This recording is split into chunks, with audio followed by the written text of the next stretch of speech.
Hi friends, എല്ലാവർക്കും നമസ്കാരം. എൻ്റെ പേര് ശ്രീധരൻ, ഇരിട്ടി സ്വദേശിയാണ്. ഒരു റിട്ടയർഡ് സബ് ഇൻസ്പെക്ടറാണ്. ഞാൻ ഇപ്പോൾ ഈ വീഡിയോ ചെയ്യാനുള്ള കാരണം അസാധ്യമെന്ന് കരുതിയ സംഗതി സാധ്യമായത് പങ്കുവെക്കാനും അനുഭവങ്ങൾ പങ്കുവെക്കാനും വേണ്ടിയിട്ടാണ് ഈ വീഡിയോ ചെയ്യുന്നത്. എൻ്റെ ഭാര്യയുടെ വളരെ പ്രധാനപ്പെട്ട ഒരു ആഗ്രഹമായിരുന്നു കാശ്മീർ സന്ദർശിക്കുക എന്ന്. അപ്പോൾ ആ ആഗ്രഹം എത്രയും പെട്ടെന്ന് സാധിച്ചു തന്നതിന് ബിയോണ്ട് വെക്കേഷൻസിലെ കോർഡിനേറ്റർ നമ്മുടെ സനലിനോട് ഞാൻ ആദ്യമായിട്ട് നന്ദി രേഖപ്പെടുത്തുകയാണ്. കഴിഞ്ഞ മാസം, അതായത് കഴിഞ്ഞ മാർച്ച് 31 ഞങ്ങൾ നാട്ടിൽ നിന്നും പുറപ്പെട്ട് കാശ്മീരിൽ സന്ദർശിക്കാൻ വേണ്ടി പുറപ്പെട്ടതാണ്. ഡൽഹിയിൽ ട്രെയിനിൽ യാത്ര കഴിഞ്ഞ് അവിടെ നിന്ന് ജമ്മുവിലേക്ക് പോയി.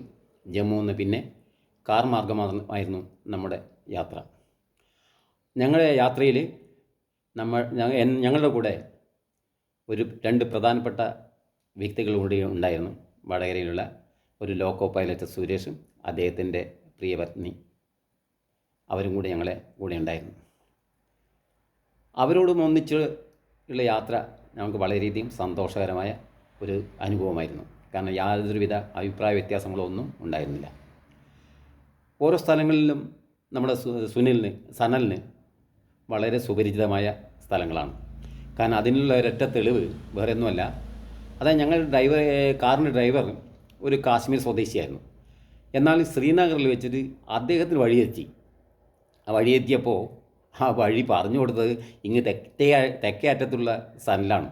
അപ്പോൾ അതിൽ നിന്ന് മനസ്സിലാക്കാൻ സാധിച്ചത് സനൽ ഓരോ സ്ഥലത്തെപ്പറ്റിയും കൂടുതൽ പഠിച്ചതിന് ശേഷമാണ് നമ്മളെ അവിടത്തെ കൊണ്ടുപോകുന്നത്. ഏതായാലും നമ്മുടെ കാശ്മീർ യാത്ര വളരെ സന്തോഷകരമായിരുന്നു. അതായത് ഭൂമിയിൽ ഒരു സ്വർഗമുണ്ടെങ്കിൽ അതിതാണ് എന്ന് പറഞ്ഞ പോലെ കാശ്മീർ തന്നെയാണ് സ്വർഗം. കാരണം നമ്മളെ അങ്ങേയറ്റത്തെ ആഗ്രഹം സബലീകരിച്ചു. അപ്പോൾ കാശ്മീരിലെ ഓരോ സ്ഥലങ്ങളും ഒന്നിനൊന്നും മെച്ചം തന്നെയാണ്. കാരണം പ്രധാനപ്പെട്ട സ്ഥലങ്ങളാണ് ലാൽ ചൗക്ക്, അതുപോലെ തന്നെ ഡാൽ ലേക്ക്,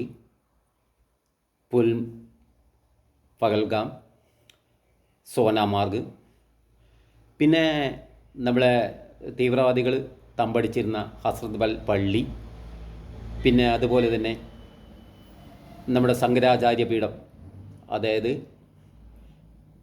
മലയുടെ ഏറ്റവും മുകളിലെ നിലയിൽ ഒരു അമ്പലം അവിടെ കാണാൻ സാധിച്ചു. അവിടെയൊക്കെ സന്ദർശിക്കാനുള്ള അവസരം ഞങ്ങൾക്ക് ലഭിച്ചിട്ടുണ്ട്. ഇതിൽ കൂടുതൽ സന്തോഷം എൻ്റെ വൈഫിനാണ്. കനകവല്ലി എന്നാണ് അവരുടെ പേര്. ഓരോ സ്ഥലങ്ങളും, അതായത് മാത്രമല്ല നമ്മൾ കാശ്മീർ പോയപ്പോൾ ഒരിക്കൽ എല്ലാ സമയത്തും ഇല്ലാത്ത പോലെ സമയം, അതായത് ഏപ്രിൽ മാസങ്ങളിൽ മാത്രം ഉള്ള ഒരു ഫ്ലവർ ഷോ അവിടെ നമുക്ക് കാണാൻ സാധിച്ചു. പല ഫ്ലവർ ഷോവും കണ്ടിട്ടുണ്ട്, പക്ഷേ ഇത്രയും ഭംഗിയുള്ള ഒരു ഫ്ലവർ ഷോ നമ്മൾ ഇതുവരെ ജീവിതത്തിൽ കണ്ടിട്ടില്ല. അതുപോലെ തന്നെ ഓരോ സ്ഥലങ്ങളും ഒന്നിനൊന്ന് മെച്ചം തന്നെയാണ്. കാരണം അത്രയും സന്തോഷത്തോടെയാണ് ഞങ്ങൾ കാശ്മീർ യാത്ര കഴിഞ്ഞു വന്നത്. ഇത്രയും സന്തോഷത്തോടെ നമ്മളെ യാത്ര ശരിയാക്കി തന്ന സനലിനോടും അദ്ദേഹത്തിൻ്റെ ബിയോണ്ട് വെക്കേഷൻസിനോടും എല്ലാവിധ കടപ്പാടുകളും അർപ്പിച്ചുകൊണ്ട് ഇനിയും ഇത്തരം അവസരങ്ങൾ ശരിയാക്കി തരട്ടെ എന്ന് ഒരിക്കൽ കൂടി ആവശ്യപ്പെടുന്നു. നന്ദി, നമസ്കാരം.